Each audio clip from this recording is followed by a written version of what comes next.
India ने जून 2023 में ये डिसाइड करा था कि वो यूएस से 31 MQ-9B प्रेडेटर ड्रोन्स परचेज करेंगे, जिनकी कॉस्ट अराउंड 3.1 बिलियन डॉलर्स की होगी। बट एक साल से ज्यादा बीत चुका है, स्टिल इन ड्रोन्स की डिलीवरी इंडिया को अभी तक नहीं मिली है। इसका रीजन ये है कि यूएस की सेनेट कमेटी ने पिछले साल दिसंबर में इस डील को होल्ड पर डाल दिया था।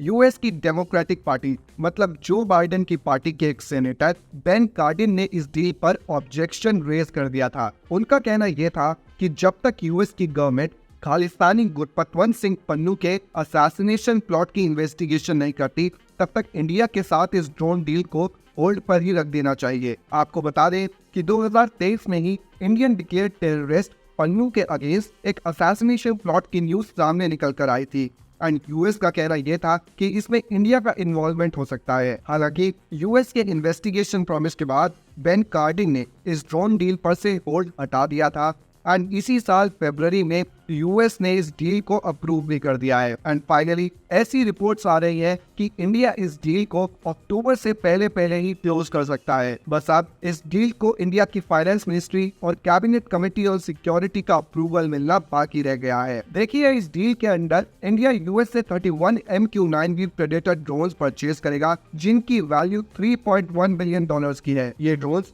एयर टू एयर मिसाइल्स और लेजर गाइडेड बॉम्ब से इक्विप्ड होंगे और इनमें से 16 ड्रोन्स इंडियन नेवी को मिलेंगे, 8 ड्रोन्स इंडियन आर्मी को और 8 ड्रोन्स इंडियन एयरफोर्स को दिए जाएंगे। इंडिया यहाँ ये ट्राई कर रहा है कि इस डील के पहले 10 प्रेडेटर ड्रोन्स इंडिया को जल्दी से जल्दी मिले, जिससे इंडिया इन्हें इंडक्ट कर पाए और बाकी के 21 ड्रोन्स इंडिया को हर 6 महीनों के इंटरवल में मिले। यूएस के ये प्रेडेटर ड्रोन्स प्रेसिजन के साथ स्ट्राइक करने में माहिर है और ये अफगानिस्तान और मिडल ईस्ट में गेम चेंजर साबित हुए हैं। 2020 में एक प्रेडेटर ड्रोन ने ईरान के जनरल कासिम सुलेमानी को बगदाद एयरपोर्ट के पास मारा था।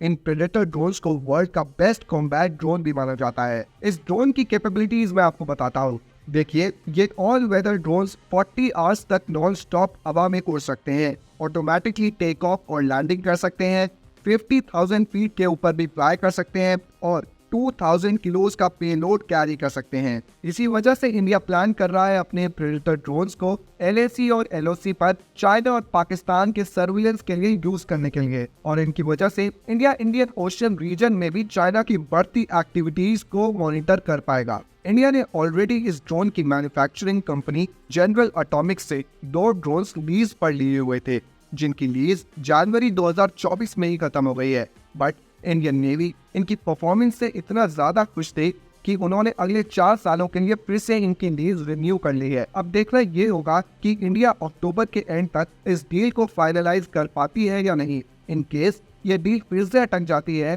तो जनरल एटॉमिक इस डील के प्राइस को फिर से रिवाइज कर सकती है। With that said, I hope आपको इस छोटी सी वीडियो से एक बेसिक आइडिया मिला होगा कि क्यों ये प्रेडेटर ड्रोन्स इतने स्पेशल हैं और कैसे इनकी डील एक खालिस्तानी की वजह से अटक गई थी। If yes, please consider subscribing to our channel Trust for more such informative videos. Until then, it's me Utkarsh signing off for this one. Meet you in the next one. Tada, bye bye.